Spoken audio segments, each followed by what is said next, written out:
எங்கள் அப்பா இறந்து கரெக்டாக ஒரு 1.5 வருஷம் ஆகுது. 1.5 வருஷம், ஆமாம் 1.5 வருஷம் ஆகுது. எதுக்காக இந்த வீடியோனா, எப்பயுமே பார்த்தீங்கன்னா உங்கள் அப்பாவுக்கு ஏதாவது உடம்பு சரியில்லை, இப்போ அவரால் முடியல அப்படின்ற பட்சத்துக்கு நீங்கள் கொஞ்சம் முன்கூட்டியே அவரை ஒரு இதுவாக பார்த்துக்கோங்க. ஹாஸ்பிட்டலில் அட்மிட் பண்ணி பார்க்குற மாதிரி இருந்தால் கூட பார்த்துக்கோங்க. ஏன்னா அப்பாவை பொறுத்த வரைக்கும் என்ன நினைப்பாங்கன்னா, ஐயோ நம்ம போயிட்டு ஹாஸ்பிட்டலில் செக் பண்ணி அவங்க ஏதாவது எசக்கு பசக்காக சொல்லி அட்மிட் பண்ணுங்கள் அப்படின்னு சொல்லிட்டாங்கன்னு வைங்களேன், அவர் என்ன யோசிப்பார்னா, அப்புறம் நம்ம பசங்கள்லாம் சாப்பாடுக்கு என்ன பண்ணோம், நம்ம வாடகை கொடுக்கணும், அது இதுன்னு இருக்கே, நிறையா கமிட்மெண்ட் இருக்கே, எப்படி அப்படின்ற மாதிரி தான் அவங்கள பொறுத்த வரைக்கும் யோசிப்பாங்க. தயவு செஞ்சு நான் எதுக்காக சொல்கிறேன்னா, முடிஞ்ச அளவுக்கு அவங்கள நீங்கள் பார்க்கும் போதே தெரியும் அவங்களுக்கு ஏதாவது உடம்பு முடியல, ரொம்ப ஒரு கண்டிஷனில் இருக்காங்க, ஆனால் அதை வெளியே சொல்ல மாட்டேங்கிறாங்க அப்படின்னும் போது முதல்ல தயவு செஞ்சு சொல்கிறேன், கூட்டின்னு போய் அட்மிட் பண்ணிவிடுங்க. ஏன்னா பிரச்சனை பெருசானதுக்கப்புறம் நீங்கள் அட்மிட் பண்ணாலும் ஒரு பிரயோஜனமும் கிடையாது. எங்கள் அப்பா எப்படின்னா, அவருக்கு ஆல்ரெடி டிபி இருந்தது. டிபி இருக்கும்போது என்ன ஆயிடுச்சுன்னா, அது சரியாயிடுச்சு. அவர் இடையில அந்த மாத்திரையை கண்டினியூ பண்ணாமல் விட்டார்.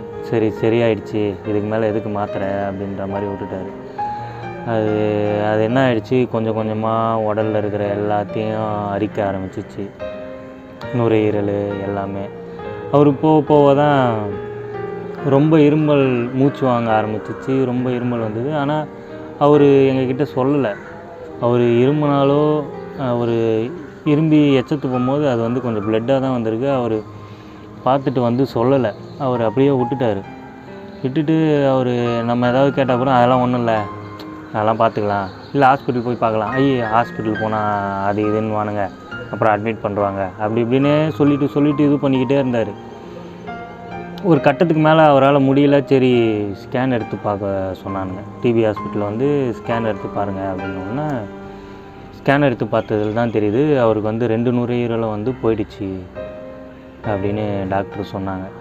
2 நுரையீரலும் போயிடுச்சு, இதுக்கு மேலே நீங்கள் அட்மிட் பண்ணி பார்த்தா தான் உண்டு அப்படின்னும் அவரும் அதை கொஞ்சம் இது பண்ணி விட்டுட்டார். ஆனால் அவர் சொல்லலை, இந்த மாதிரி தான் சும்மா நார்மலாக தான் மாத்திரை கொடுத்துருக்காங்க, அதை போட சொன்னாங்க அப்படின்ட்டார். நாங்களும் சரி விட்டுட்டோம். அதுக்கப்புறம் ரொம்ப முடியாத கண்டிஷனாகி ஸ்டான்லி ஹாஸ்பிட்டலில் தான் அட்மிட் பண்ணி அவரை அதெல்லாம் பண்ணுது. அப்புறம் ரொம்ப முடியாமல் போயிடுச்சு. 2 நுரையீரல் போயிடுச்சுன்னா ரொம்ப ரொம்ப கஷ்டம். அதெல்லாம் எப்படி சொல்கிறது, நம்ம யோசிப்போம். அவரை நான் நேரில் பார்க்கும்போது, ஐயோ, அவரே ஒரு கட்டத்தில் என்ன சொல்லிட்டாருன்னா, நான் முன்னாடியே அட்மிட் ஆகிருக்கலாம்ப்பா, 1 மாதத்துலேயோ 2 மாதத்துலேயோ கூட இதுவாகிட்ருக்கோம் நம்ம. சரி, நீங்கள்லாம் என்ன பண்ணுவீங்க, ஐயோ சாப்பாடுக்கு வேணும், வாடகை கொடுக்கணும், அப்படி இப்படின்னு அதை யோசிச்சே நான் முக்கால்வாசி விட்டுட்டேன், நான் முன்னாடியே அட்மிட் ஆகிருக்கணும் அப்படின்னாரு. அது ஒரு கட்டத்தில் அவர் அதுக்கப்புறம் ரொம்ப முடியாமல் அவரால் ஏஞ்சி நடக்கவும் முடியாது, பாத்ரூம் கூட ஒரு ஆள் தான் கூட்டிகிட்டு போகணும், ரொம்ப கஷ்டம். அதுக்கப்புறம் ரொம்ப முடியாமல் போய் ரொம்ப மூச்சு வாங்க ஆரம்பிச்சிச்சு. ஒரு நாள் நைட்டு கரெக்டாக 12 மணிக்கு அவரால் முடியல, என்னையும் அம்மாவையும் கூப்பிட்டு கிட்ட உட்கார வச்சுட்டு சொல்கிறாரு, நீங்கள் 2 பேரும் என் பக்கத்துலேயே இருங்க, எனக்கு ஏதோ ஆகிற மாதிரி இருக்குது அப்படின்னாரு. எனக்கு என்ன சொல்கிறதுனே தெரிலப்பா, நீ சும்மாரு, அதெல்லாம் ஒன்றாவாது, நம்ம வேணா ஹாஸ்பிட்டல் போகலாம் அப்படின்னு சொல்லிட்டு பக்கத்தில் இருக்கிற ஹாஸ்பிட்டலு, இங்கே லோக்கலில் இருக்கிற 24 ஹவர்ஸ் ஹாஸ்பிட்டலுக்கு போனால் பல்ஸ் ரொம்ப கம்மியாக ஆகிட்டே போகுது, சீக்கிரமாக உடனே பெரிய ஹாஸ்பிட்டலுக்கு கூட்டின்னு போயிடுங்க அப்படின்ட்டாங்க. சரி, நாங்களும் அதை இது பண்ணிவிட்டு உடனே கடற்கரைன்னு பெரிய ஹாஸ்பிட்டலுக்கு கூட்டின்னு போனோம். அங்கே அந்த ஸ்டான்லி ஹாஸ்பிட்டல் தான் கூட்டின்னு போனோம். அங்கே டாக்டருங்கெல்லாம் பார்த்தாங்க, அவர் இறந்துருவாங்கன்னு அவங்களுக்கு தெரிஞ்சிச்சு போல், ஆனால் எங்ககிட்ட சொல்லலை.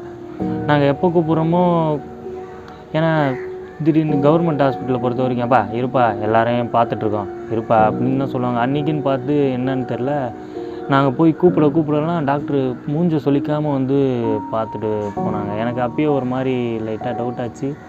இருந்தாலும் சரி ஏன்னா எல்லாரையும் நம்ம குறை சொல்ல முடியாது, சில நல்ல டாக்டருங்களாம் இருக்கிறாங்க. அதனால் அப்படின்னு நினச்சிட்டு சரி அம்மாவை பார்க்கணும் அப்படின்னு சொன்னார்.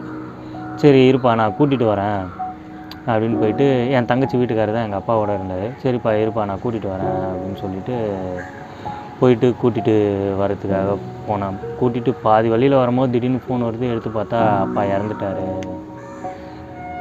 அப்படின்ற ஒரு இது வருது. இது எதுக்காக சொல்கிறேன்னா, அப்பாங்களை பொறுத்த வரைக்கும் நம்ம போய் அட்மிட் ஆகிட்டோன்னா நம்ம ஃபேமிலியை யார் பார்த்துப்பா, இந்த சொந்தக்காரங்க இவங்கெல்லாம் வரமாட்டாங்க, நம்ம ஃபேமிலியை வந்து நம்ம இருந்தால் தான் இது பண்ண முடியும், அவங்கள பொறுத்த வரைக்கும் அதை தான் யோசிப்பாங்க. இது நீங்களாக தான் எடுத்துகிட்டு போய் அவங்கள அட்மிட் பண்ணி பார்க்குறதுல ஒன்றும் தப்பே கிடையாது. முன்கூட்டியே பார்க்குறதுல வந்து அவங்க கொஞ்ச நாளாவது கொஞ்சம் உயிரோடு இருக்கிற மாதிரியோ இருக்கும் சுச்சுவேஷன் வந்து. என்ன கொஞ்ச நாளாவது உயிரோடு இருக்கிற மாதிரியோ இல்லை நம்ம கொஞ்சம் சீக்கிரமாக எடுத்துன்னு போகிறதுனால காப்பாற்றுற மாதிரியோ இருக்கும். அதனால் வந்து நம்ம முன்கூட்டியே எல்லாத்தையும் பண்ணுறது பார்த்துக்கிறது வந்து நல்லது. அவங்கள பொறுத்த வரைக்கும் என்ன சொல்லுவாங்க, அதெல்லாம் ஒன்றும் இல்லைப்பா பார்த்துக்கலாம், அப்பா அதெல்லாம் மாத்திரை போட்டால் சரியாயிடும், இதை தான் சொல்லுவாங்களே தவிர ஹாஸ்பிட்டல் கூட்டின்னு போய் அட்மிட் பண்ணு அந்த மாதிரிலாம் சொல்ல மாட்டாங்க.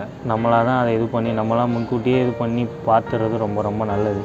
இது எதுக்காக சொல்கிறேன்னா, ஏன்னா உங்கள் வீட்லேயும் அந்த மாதிரி இருக்கலாம், நீங்கள் முன்கூட்டியே பார்க்குறது ரொம்ப நல்லது, பார்த்துருங்க. இதை சொல்கிறதுக்காக தான் வீடியோ எடுத்தேன். அடுத்த வீடியோவில் பார்ப்போம். பாய், தேங்க்யூ.